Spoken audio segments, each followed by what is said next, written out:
बच्चों देखें इस क्वेश्चन को, इनवर्स ट्रिग्नोमेट्रिक फंक्शन का एक बेसिक लेवल का ही क्वेश्चन है, तो लेवल 1 का ही माना जाएगा। और इसको जरा गौर से देखें, इसमें लिखा हुआ है, ये क्वेश्चन केवल मैंने इसलिए लिया है क्योंकि इसकी लैंग्वेज आप समझ पाए, अगर ऐसा कभी आ जाए तो आपको दिक्कत ना हो। उसमें लिखा है कि एक फंक्शन है which is a linear expression in terms of x, और एम कह रहे हैं पॉजिटिव है, and this maps -1 to 1 onto 0 to 2। इसका मतलब क्या है? तो इसका बेसिक मीनिंग है कि ये जो है एक ऑन टू फंक्शन है। ऑन टू लिखा है ना, -1 से 1 में 0 से 2 वैल्यू ले रहा है, so this is an onto function. अब ये तो पता चल गया कि एफ एक्स कैसा है, एक ऑन टू फंक्शन है। दूसरी बात ये है कि हमारा जो एफ एक्स है वो एम एक्स प्लस सी है, और एम कैसा है? पॉजिटिव। तो अगर आप y equal to F X का ग्राफ ड्रॉ करेंगे, तो y equal to F X का ग्राफ ड्रॉ करेंगे तो कुछ इस तरह से ग्राफ आना चाहिए। This is equal to y equal to F X is equal to M X plus C. अब देखो भाई, हमने c में पता नहीं हमें c की वैल्यू क्या है, लेकिन हम वैल्यू यहां से कैलकुलेट कर सकते हैं। कैसे कैलकुलेट कर सकते हैं कि अगर x की वैल्यू -1 से 1 के बीच में है, तो x की वैल्यू -1 से 1 के बीच में है, तो से ये -1 है, ठीक है। तो -1 पे ये 0 वैल्यू दे रहा है। देखो ये फंक्शन कैसा है, हमेशा स्ट्रिक्टली इंक्रीजिंग फंक्शन है, तो आगे जाने पर वैल्यू बढ़ेगी। तो जो लोएस्ट वैल्यू आएगी वो -1 पर ही आएगी, और वो लोएस्ट वैल्यू कितनी है? 0। और जो हाईएस्ट वैल्यू है वो 1 पर आएगी, और वो कितनी आएगी? 2। चूंकि ऑन टू फंक्शन है तो इसकी जो रेंज है वो 0 से 2 ही है, और -1 से 1 इसका डोमेन है फॉर दिस पर्टिकुलर क्वेश्चन। तो ये मान लीजिए 1 हो गया, तो 1 पर ये कितनी वैल्यू दे रहा है साहब? तो 1 पर वैल्यू दे रहा है ये 2। तो अब तो बहुत इजी हो गया। फिर इसकी वैल्यू बतानी है, और इसकी वैल्यू बतानी है इन टर्म्स ऑफ एफ, है ना। तो एफ ऑफ समथिंग बताना है, ऐसा लिख लेते हैं। इस क्वेश्चन को थोड़ा चेंज कर देते हैं कि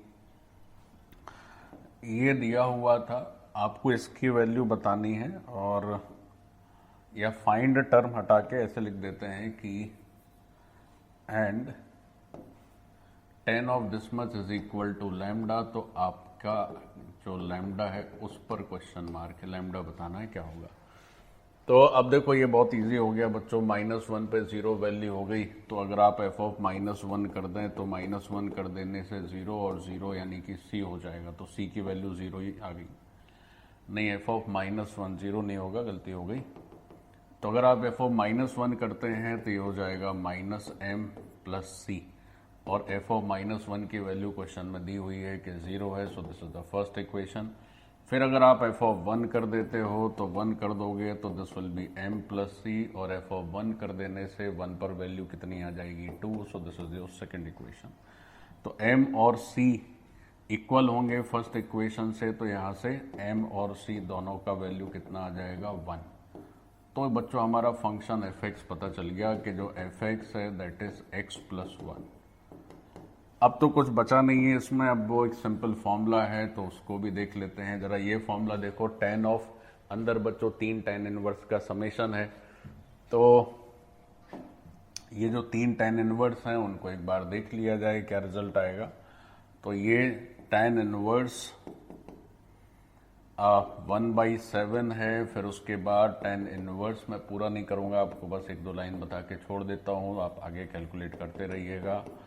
ये है, तो इसकी वैल्यू क्या होगी? तो एक आपने बेसिक फॉर्मूला आपकी कॉपी में होगा, आप कहीं भी पढ़ते हो तो आपकी कॉपी में एक फॉर्मूला होगा, और वो फॉर्मूला होता है tan inverse x plus tan inverse y plus tan inverse z। तो ये फॉर्मूला लिखा जाता है tan inverse x plus y plus z minus x y z, और नीचे हो जाता है 1 minus x y plus y z plus z x. लेकिन इसकी शर्त ये रहती है कि आपका जो x, y और z है that must be greater than equal to 0, और दूसरी शर्त ये रहती है कि x, y, y, z और z x का जो समेशन है, x, y, y, z और z x लिखना चाहिए था, तो वो जो समेशन है वो समेशन आना चाहिए 1 से कम। तो यहाँ पर वो सारी ही बातें वैलिड हो रही हैं। ये फॉर्मूला हम यहाँ पर डायरेक्ट यूज़ कर सकते हैं क्योंकि x, y, z सभी पॉजिटिव नंबर्स हैं, और आप दो दो को मल्टीप्लाई करके ऐड करेंगे तो 1 से तो नेचुरली छोटा आएगा। तो अब क्या है कि आपको ये फॉर्मूला यूज कर लेना है। तो यहाँ से tan इनवर्स के अंदर कुछ भी आएगा तो वो आप लिख लीजिएगा।